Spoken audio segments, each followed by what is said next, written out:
Hi everybody, welcome back to Barter Hordes. My name is Robert and today is day 12. I always have to look.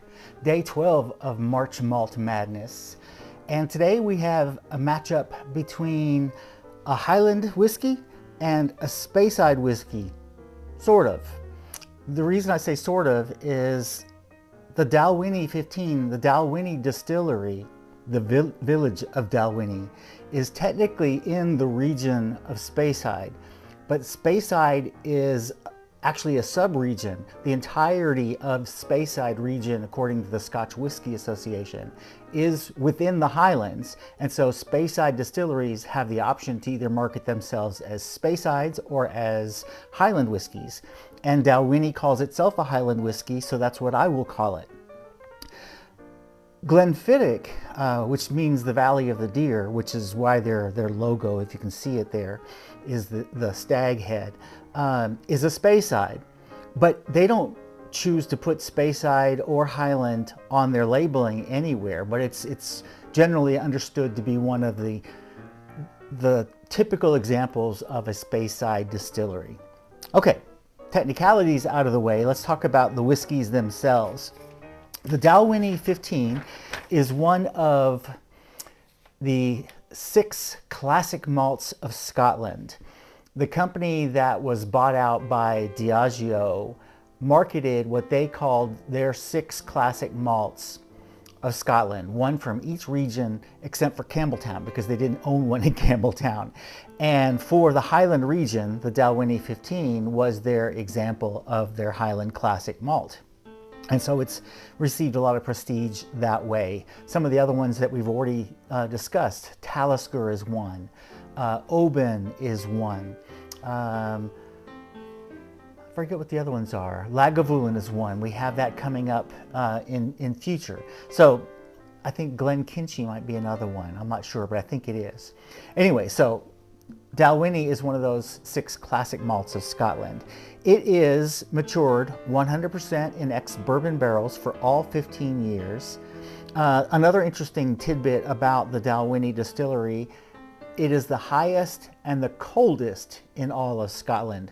And so even within a fairly small geographical country, there's some pretty wide variations in the climates that the distilleries deal with. And of course, climate interacting with the barrels is partly what imparts the taste to them. Okay, so it's a Highland, it's $90, it ain't cheap. It's bottled at 43% ABV. It is chill filtered and it is slightly colored. We don't know how much color, to be honest. As opposed to the Glenfiddich, which is also 43%, which is also probably chill filtered and probably also colored, although the information on that is a little bit hidden and hard to come by. Most people believe it's chill filtered and colored. So these two have identical stats in terms of alcohol by volume and chill filtering and so on. This is the Glenfiddich 14 is their bourbon barrel reserve bottling.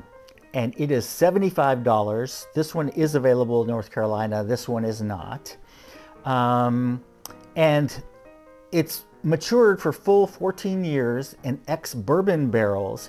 And then it's finished in charred new American oak barrels, which is pretty rare in Scotland. They usually employ used barrels rather than the harshness of the new barrels. But they char and use this as a finishing barrel, the new American oak barrels from the Kelvin cooperage, a famous cooperage in Louisville, Kentucky. 43%, as I said, $75 as opposed to $90. So neither of these is really cheap. I do like this one a little bit better than the Glenfiddich 12, which, as I mentioned, I think yesterday, was the very first single malt I ever bought. The Glenfiddich 12 is a little bit more classic blend of ex-bourbon barrels and ex-sherry casks. And having told you a number of times that sherry is not my favorite flavor profile, the ex-bourbon maturation and the double oaking is something that I really do enjoy. Okay, so both of these are primarily bourbon matured. This one just has an extra period in new barrels, new charred barrels. Let's see how they smell.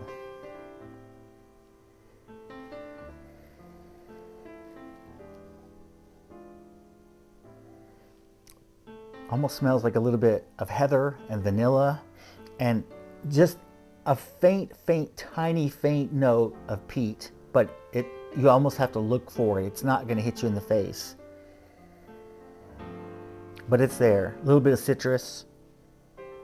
Very nice, very nice.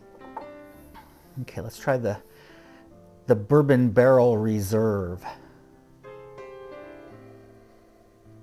Actually, it's pretty similar. Vanilla, citrus. I can smell a little bit of that extra oak influence, but it's certainly not pronounced. Both of those are very nice. And they're very similar, as you might expect, since they're both bourbon matured. Let's see how the Dalwhinnie tastes.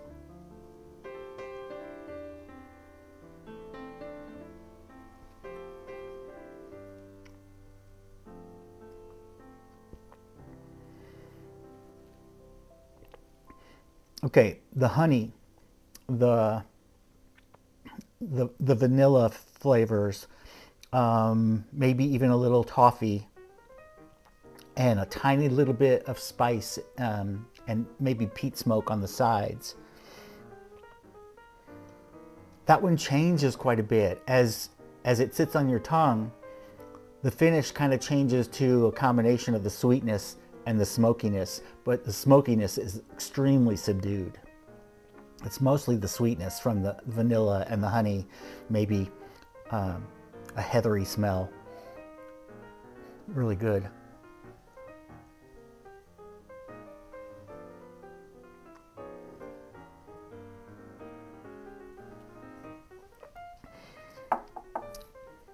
Very nice. No complaints there. Other than the usual, I wish it was higher ABV, but that's true of most core bottlings. All right, let's see about the double oak taste.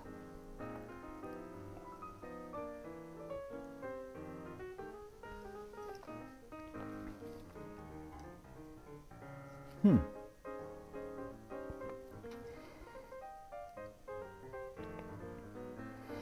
definitely getting some wood spiciness. And I'm assuming that's from the virgin oak finishing. It's a little sharper than I remember.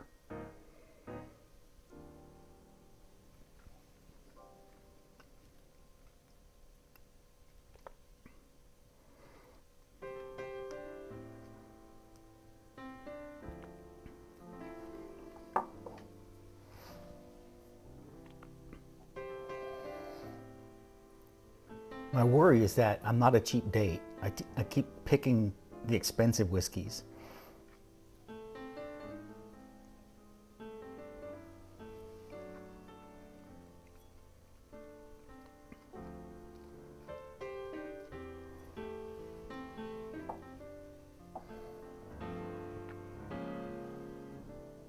I'm struggling with this one. They're pretty close.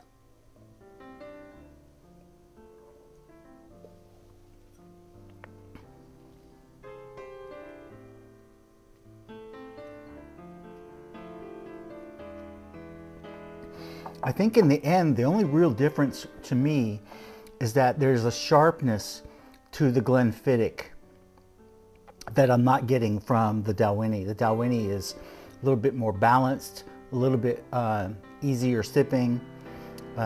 People in whiskey social media hate the word smooth, but it's definitely smooth. The Glenfiddich is a little spiky, which I don't remember.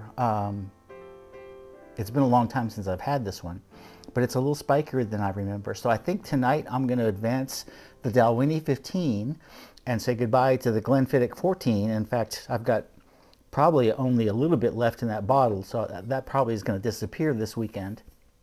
But Dalwhinnie goes on, Glenfiddich says goodbye, but Glenfiddich is always going to be something that I will turn to in a bar as something I know really well. I know what to get.